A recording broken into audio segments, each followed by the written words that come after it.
Hello guys and welcome back to the channel. So now guys, in Yoruba land we say Ogun asotele kin paro, but for you the Englishman you would say to be forewarned is to be forearmed.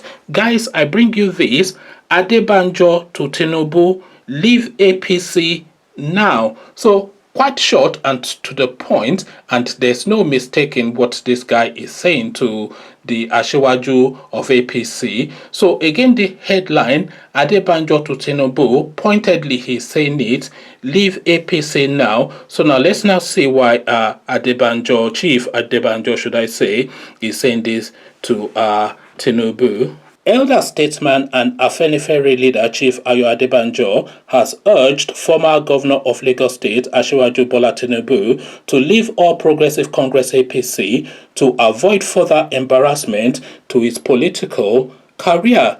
He said if Tinubu had listened to his earlier warning not to go into alliance with President Muhammadu Buhari, he would have been saved his current ugly situation he was experiencing in the APC. Chief Adebanjo, who spoke to a leading newspaper at the weekend, regretted that the former Lagos state governor abandoned the issue of restructuring and true federalism, which the Yoruba and other progressive elements have been clamoring for, to pursue an exclusive political ambition. Tinubu allowed himself to be used by people who do not have the interest of the Yorubas at heart. He chose to follow President Buhari, and I warned him that he is a military officer and has not changed his old ways. I knew his antecedents, but Tinubu chose to follow him. He and his group blindly followed Buhari. I am not surprised over what is happening in the APC because I predicted it a long time ago, he said. Adebanjo said only restructuring and true federalism can save the nation from the ugly situation she has found herself following the maladministration being witnessed under the APC government. I have said it many times that the present administration has nothing to offer. Look at the problem of the country today. Up till now, all the security chiefs are still in place, and they have proved to be most inefficient. They are so deceitful in APC. They talked about restructuring, and when they came to power, they did not believe in it again and claimed not to know the meaning or understand it. They set up El Rufai Committee on Restructuring, and the report was produced, and they set it aside. Adebanjo said it was time for power to rotate to the southeast to ensure the unity of the country, considering that other zones have occupied the plum position. I don't believe any region or any section of the country is more important than the other. It is not as if I have a special love for the southeast or that I love them more than others, but I am talking about justice, equity, and unity of the country. The Constitution of Nigeria has given everybody a right to aspire to be president, he said. Meanwhile, the Cross River State chapter of APC has denied suspending the immediate past acting national chairman of the party, Hilliard Eter. A statement by the state publicity secretary, Basi Ita, dissociated itself from the purported suspension, insisting that Eter's membership was not in any doubt.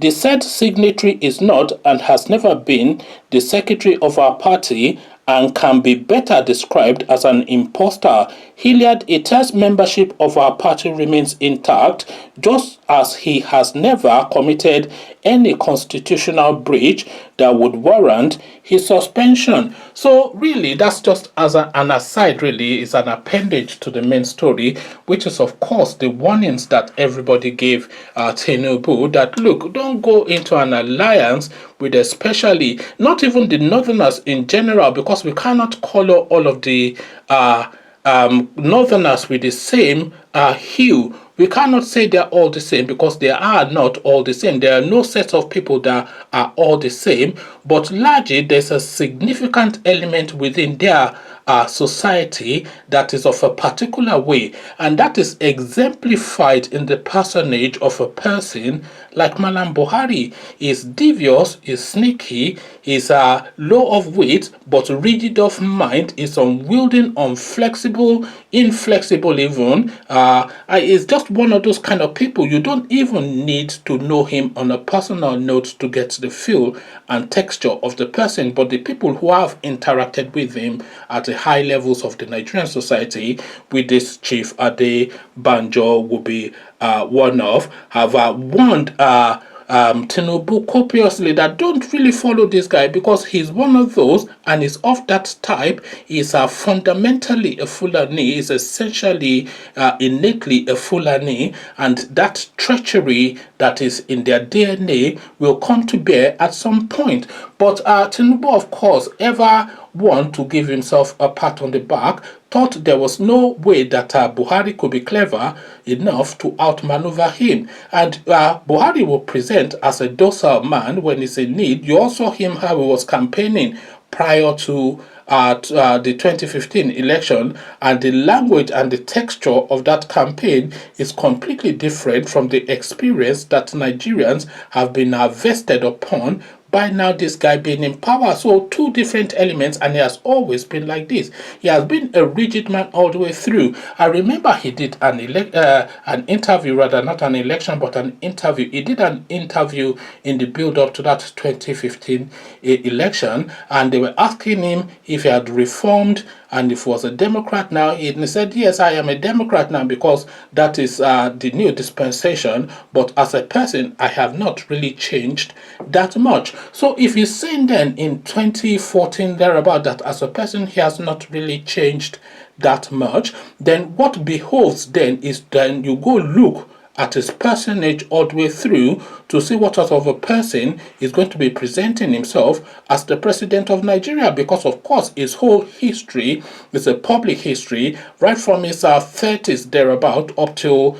2015. I'm saying in his 30s, but of course it's a textbook age because that's just an affidavit age. Buhari is really about 7-10 years older than his official age. We all know that, but really all the way throughout his career, he has always been a public figure, and he has always been of a particular way. So that particular way then is what people should have looked at. Very rigid, very insular, very tribal, very bigoted in terms of religion, etc. So he's one of those. He's Fulani and nothing else, and he'll take his instructions from the Middle East, the Saudis and the Turks, and then he will come and vest them upon the Nigerian space because he considers it to be a conquered territory, according to Ahmedu Bello and Uthman Danfodio is of that mindset. So that's the trajectory that I was trying to identify in that rather long-winded monologue that I've just done. If you look at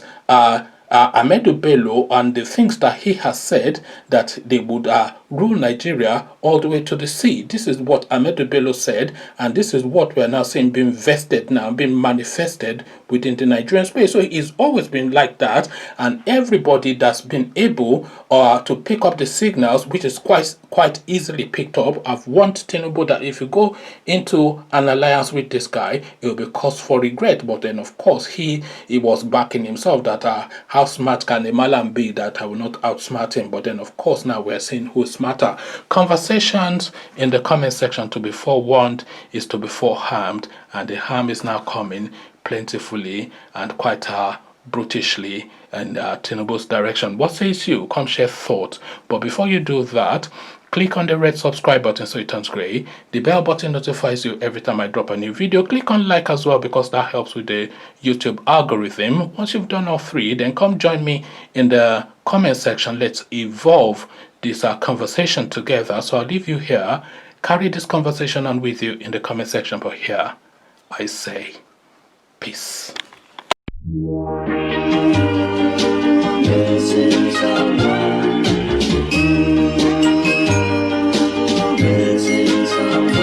Missing someone